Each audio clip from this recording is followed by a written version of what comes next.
नमस्कार, 7 बजने वाले हैं। वक्त है अपना बिहार का। आपके साथ मैं हूं शिप्रा झा और बुलेटिन में सबसे पहले बात करेंगे बिहार विधानसभा से पहले जेडीयू अपने संगठन में फेरबदल कर जोर लगा रहा है। नीतीश कुमार ने जेडीयू की स्पेशल 23 टीम भी बना दी है, जो आने वाले चुनाव में पार्टी के कोर वोट बैंक को एकजुट रखने के साथ ही चुनाव में जीत की रणनीति पर भी मंथन करेंगे। आखिर क्या है जेडीयू की चुनावी रणनीति, देखिए इस खास रिपोर्ट में। –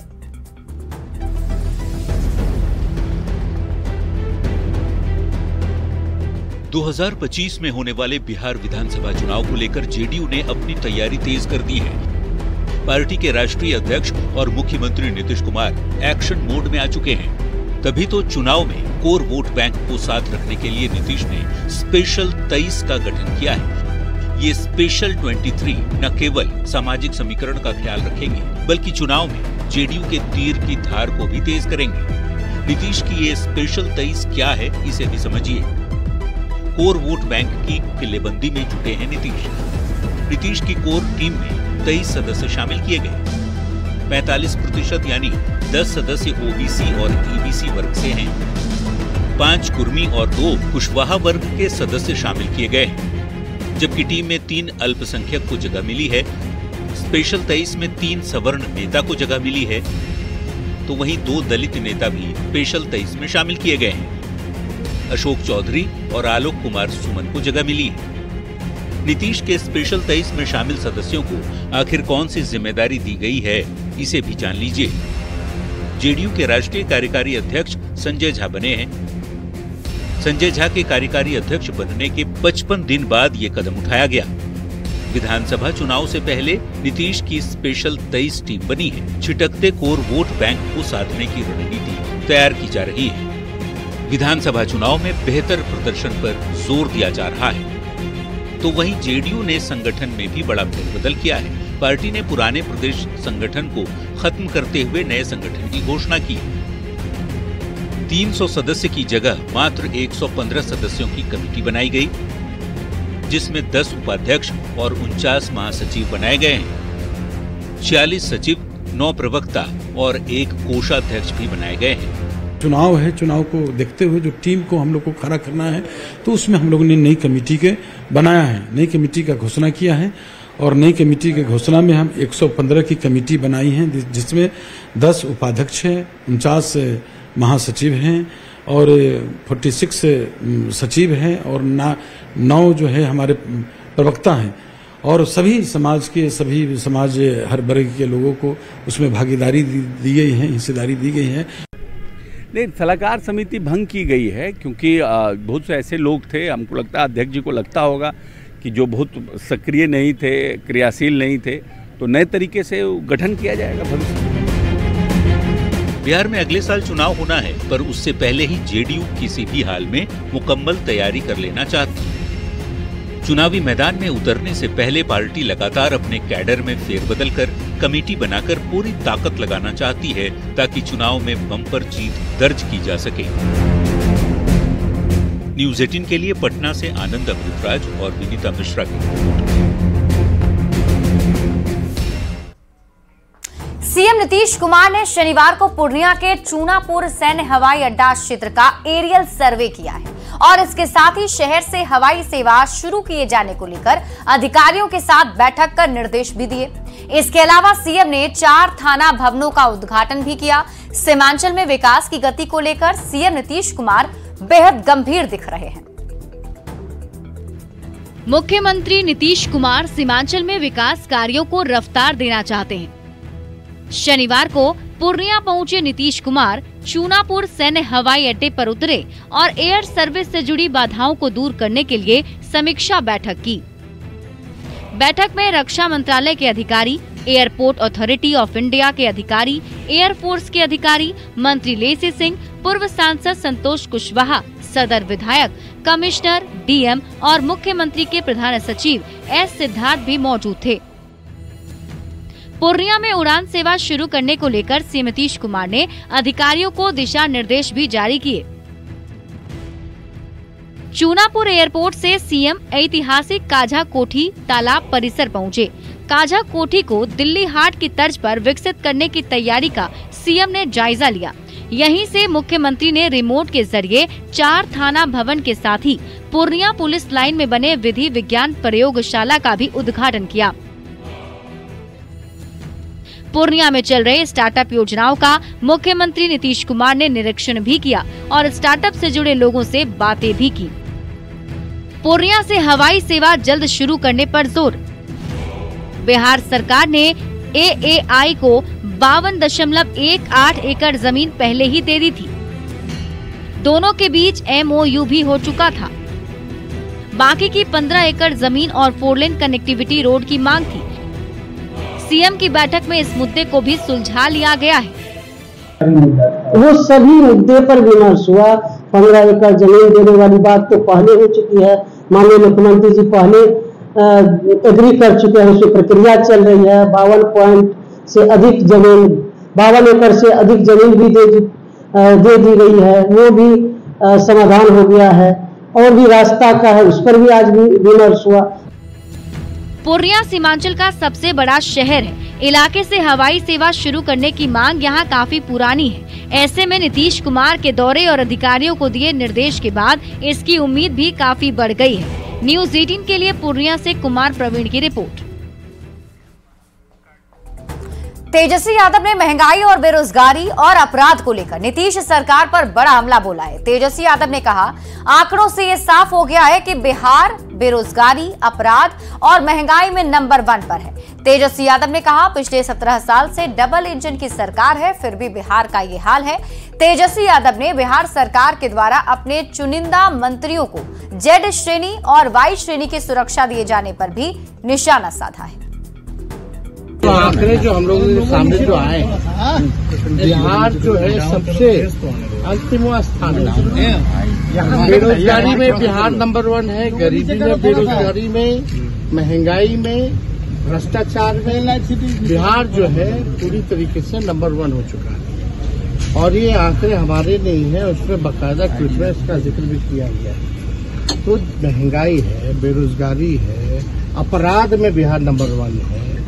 इन सारी चीजों में जब बिहार नंबर 1 है और ये 17 साल से डबल इंजन की सरकार है, कोई कुछ भी कहता रहे, लेकिन आंकड़ों को तो झुठलाया नहीं जा सकता। जो सच्चाई है उसको हमने बात को अपना रखा है और पूरी तरीके से हम बार बार बोलते रहे हैं, नीतीश कुमार जी का इकबाल खत्म हो गया, इनसे बिहार चलने वाला नहीं है। थके हुए मुख्यमंत्री हैं। बिहार में चुनिंदा मंत्री जो है, जो चुनिंदा जो मंत्री हैं, उनकी सुरक्षा जो है बढ़ाई जा रही है। यानी ये तय हो गया कि मंत्री भी अपने आप को सुरक्षित नहीं पा रहे।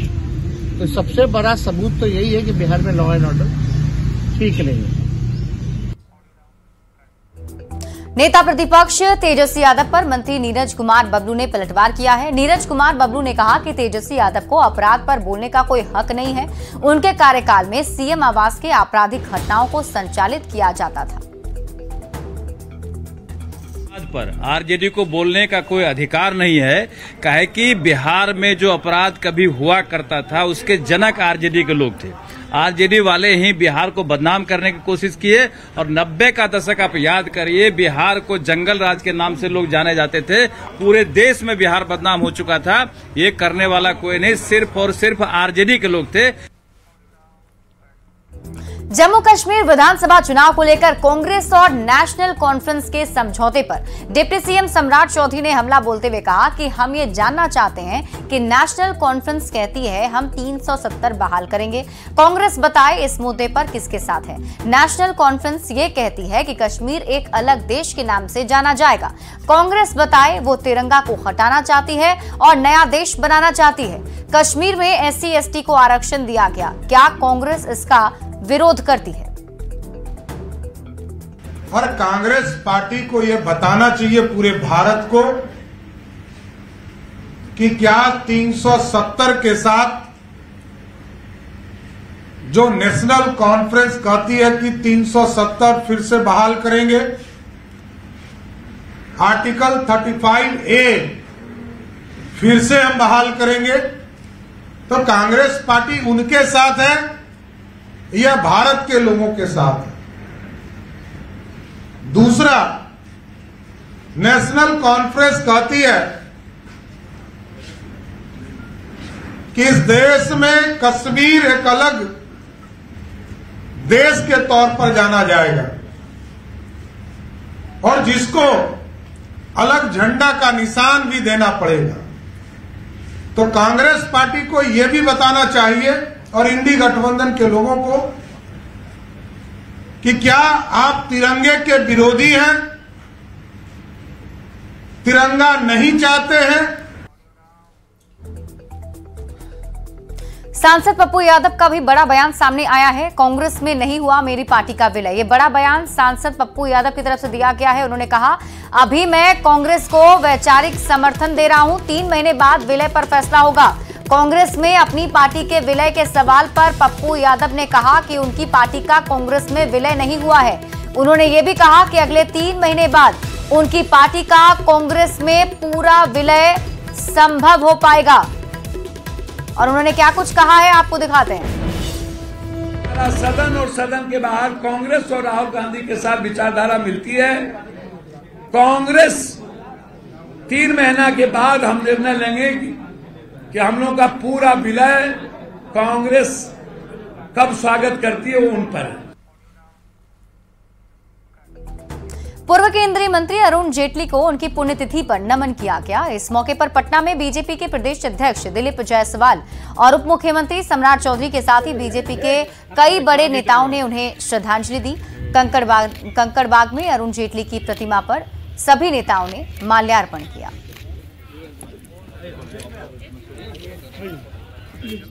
और इस बीच मुजफ्फरपुर से आपको बड़ी खबर बता दें, सूटकेस में बंद मिला है एक बच्ची का शव।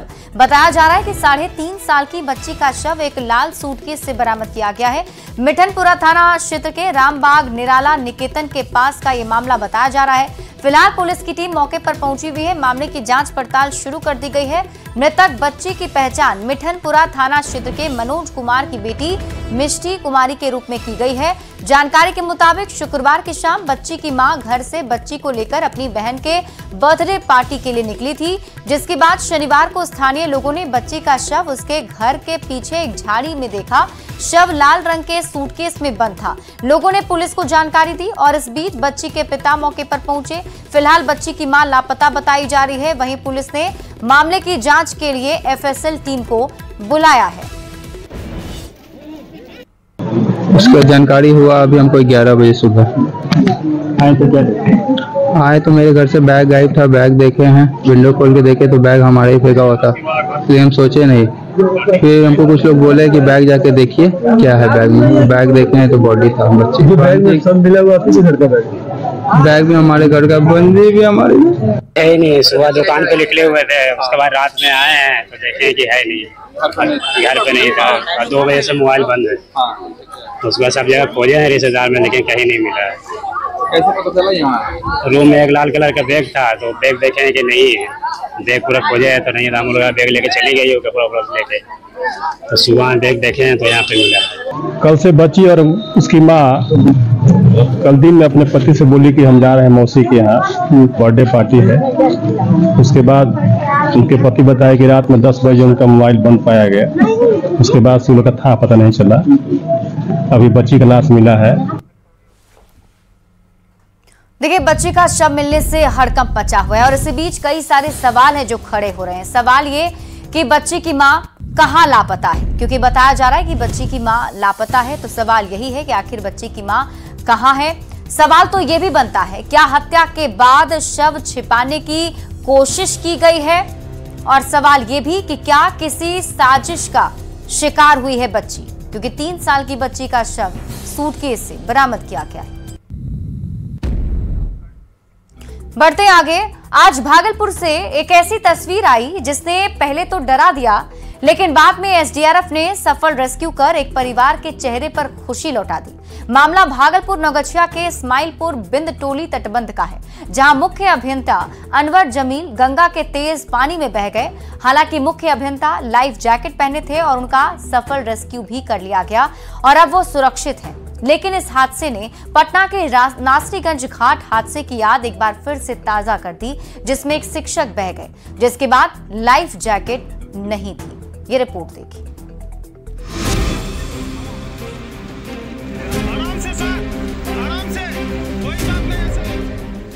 गंगा नदी में बाढ़, पानी का तेज बहाव के बीचों बीच फंसे इंजीनियर और चीफ इंजीनियर का रेस्क्यू करती एसडीआरएफ की टीम।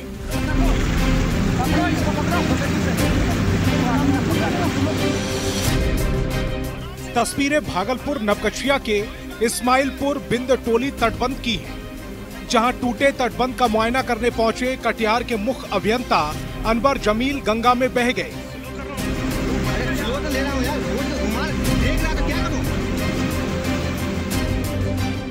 तस्वीरें देखिए कैसे अनवर जमील पानी के तेज बहाव के बीच फंसे हुए हैं और उनका रेस्क्यू कर रही है एसडीआरएफ की टीम।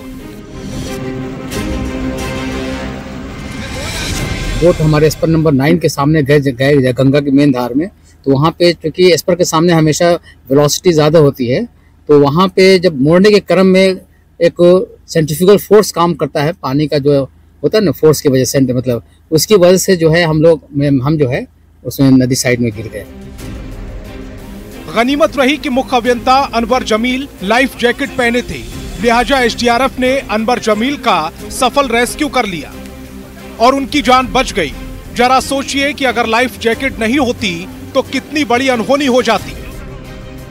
कैसे रेस्क्यू हुआ सर? तो वहाँ जो हम जिस बोट पे थे उस पे वो एसडीआरएफ की टीम थी, एनडीआरएफ की जो टीम थी, उन्होंने अपनी कोशिश कर करके हमको जो है बचाया, क्योंकि एक वक्त तो भौर टाइप का भी डेवलप कर गया था, जिसमें पोजीशन ये लगा था कि अब बचाना मुश्किल है, लेकिन बहरहाल ऊपर वाला बचाने वाला होता है। और समझिए कि बहुत मतलब ऊपर वाले का बहुत हम शुक्र अदा करेंगे कि भाई एक पल का जो है ये मामला था।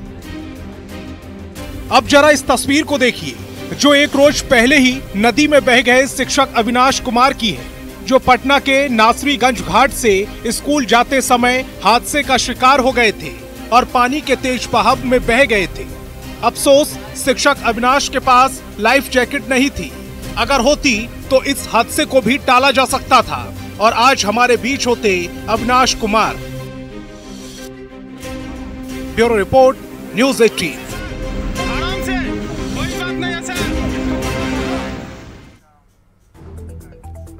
अगली खबर आपको सहरसा से बताते हैं, जहां कोसी नदी में जलस्तर कम होने के साथ ही अब कटाव शुरू हो गया है और नदी ने किनारों में बने घरों को निकलना शुरू कर दिया है। आलम यह है कि लोग खुद ही अपना आशियाना उजाड़ने को मजबूर हो गए हैं। तस्वीरें नौहट्टा प्रखंड के केदली पंचायत के रामपुर गांव की है। यहाँ लोग अपना घर तोड़कर ऊंचे जगहों पर पलायन को मजबूर हो गए हैं। ग्रामीणों ने साथ ही प्रशासन पर भी अनदेखी का आरोप लगाया है। लोगों का कहना है कि प्रशासन की ओर से उन्हें ना ही नाव की और ना ही कोई और सुविधा मुहैया कराई गई है। देखें न्यूज़ 18 संवाददाता अनुभव सिंह की रिपोर्ट। कोसी नदी जब उभराती है तो लोगों को जो है अपना घर बार छोड़ करके पलायन करना पड़ता है, और वहीं जब जलस्तर कोसी नदी का घटता है तो लोगों का जो है कटाव का समस्या जो है बन जाता है और घर बार जो है कोसी नदी में समाने लगता है। अभी हम मौजूद हैं केदली पंचायत के रामपुर गांव में, जहां की दर्जनों घर जो है कोसी नदी में समा चुका है। यहाँ पे जो है आप देख सकते हैं, यहाँ का नज़ारा आप देख सकते हैं किस तरह जिस आशियाने को बनाने में लोगों को काफ़ी मेहनत करना पड़ता है, और वही आशियाने को जो है खुद से उजारना पड़ रहा है और सुरक्षित स्थानों पर ले जाने के लिए यहाँ पे मौजूद हैं यहाँ के स्थानीय लोग, उनसे हम बात करना चाहेंगे। ये बताइए क्या दिक्कत है? क्या दिक्कत है? यहाँ कोई सुविधा नहीं है, रात भर कठिन हुआ है, लाखों दर्जनों जो है से घर जो है से कटा है इसमें। उसके बाद जो है नहीं नाव की व्यवस्था है, नहीं कोई चीज का है, घर कटा है, साइड में पानी है, जलस्तर सारे रखने की जगह नहीं है। एकदम कुछ न काटते चल गए सब चीज, घर के बानू उजारू ओतबेटा छै लीला, हमरा और का कोनो व्यवस्था दियो। कोई अभी तक आया है कि ना? कोई नहीं आया। क्या परेशानी रहेगा? 97 से तो हम लोग देखते आए हैं, हर साल हम लोगों के पंचायत का 400-500 परिवार विलीन होता है, घर कटता है, लोग कभी कट के इधर कभी कट के उधर अपना घर उजाड़ के ले जाता है। सरकार की तरफ से तो कुछ मिलता नहीं है। तो इसे में जो है लोग अपने घर बार को खुद उजाड़ रहे हैं और सुरक्षित स्थान पर ले जाने के लिए निजी नाव का जो है किसी तरह जो भाड़ा पे व्यवस्था कर रहे हैं, लेकिन सरकारी तौर पे जो है सरकारी स्तर पे जो है किसी तरह का नाव का व्यवस्था नहीं किया गया है। न्यूज़ 18 के लिए सहरसा से कुमार अनुभव। नालंदा से आपको इस वक्त की बड़ी खबर बता दें, बदमाशों ने 3 लोगों को गोली मारी है। जानकारी के मुताबिक सभी घायलों को इलाज के लिए पटना रेफर किया गया है। चिकसौरी थाना क्षेत्र की वारदात बताई जा रही है, जहां बदमाशों ने 3 लोगों को गोली मार दी है, जिसमें वो जख्मी हो गए हैं, जिन्हें इलाज के लिए पटना रेफर किया गया है।